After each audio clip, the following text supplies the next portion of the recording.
Ah, petit loukoum, tu t'attendais probablement à ce que je te dise. Ça va être le 10e combat de la décennie de l'année. Truc de fou malade, c'est somptueux, une pure dinguerie folle. Bah non. Ça va être un combat de seconde zone entre un poids lourd qui est de calibre UFC contre un autre qui est péniblement d'un calibre PFL.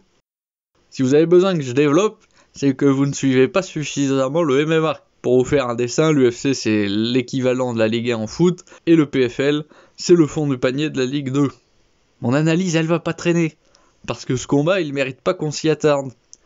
En se basant sur la performance de Ferreira contre Ante Delija, déjà regardez Ferreira avancer sa tête vers son adversaire sans garde, en ligne droite, et regardez les capacités de Francis debout. Est-ce qu'il y a vraiment besoin de développer ?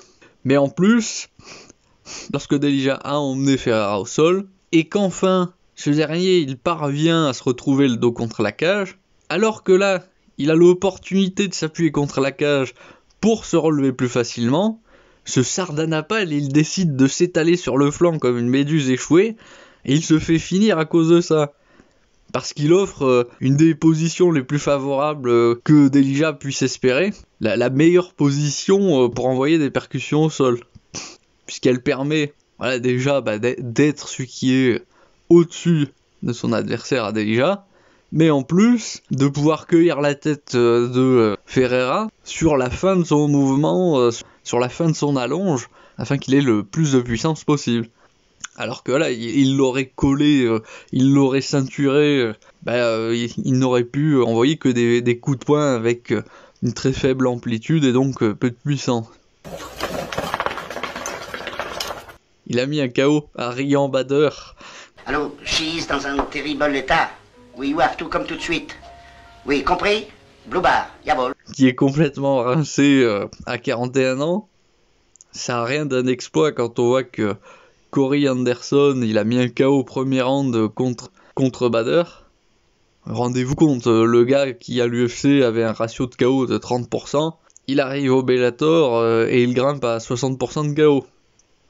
Je vais pas mentionner les coups derrière la tête que Ferreira met à Bader, puisque c'est pas très couvertin. Bon, pareil, sa victoire contre Denis Glostov. Bon, bref, voilà, contre Denis. Le mec est une quiche pour se défendre. Il se jette en ligne droite sur Ferreira, sans feinter, sans pas de côté, sans garde.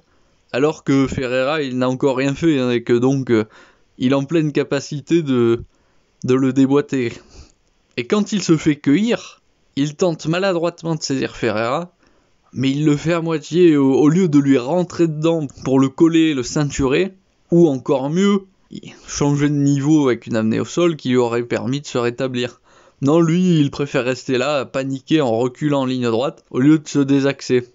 Bref, à moins que Ngannou il soit subitement devenu un combattant de seconde zone, suite à la mort de son fils, autant au sol que debout, même dans le mélange de ces deux aspects, Ferreira il est mal barré. Enfin, si vous voulez, celui qui va fonder sa prédiction et son attente de ce combat juste sur le fait que Ngannou a vécu une tragédie, alors il va perdre contre cette Peugeot 106 qu'est Ferreira alors qu'il est une Ford Escort. Si vous connaissez la ref. Hein. And Francis Ngannou has the world record for the most powerful punch. His punch is the equivalent to 96 horsepower, which is equal to getting hit by a Ford Escort going as fast as it can.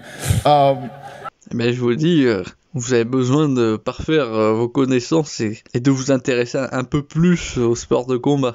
Moi, je suis pas là pour baver pendant des heures à dire ah oui, son niveau de debout, c'est un truc de fou malade.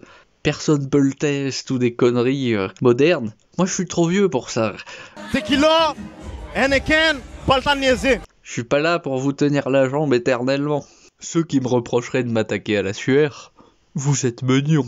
Vous comprenez pas que le monde des créateurs de contenu, c'est des hordes de petits parasites qui ont percé en suçant le sang de grosses bébêtes et qui se font parasiter à leur tour par les suceurs de sang à 200 abonnés de mon engeance. C'est la loi du plus virulent. Et c'est votre faute. Si la stratégie ne marchait pas pour faire des U, personne ne la choisirait. Mais moi je m'en fous, je ne vous juge pas. Mon idole, c'est Diogène de Sinope. Je suis pas là pour faire de la morale au carré. Je suis là pour m'amuser. Point.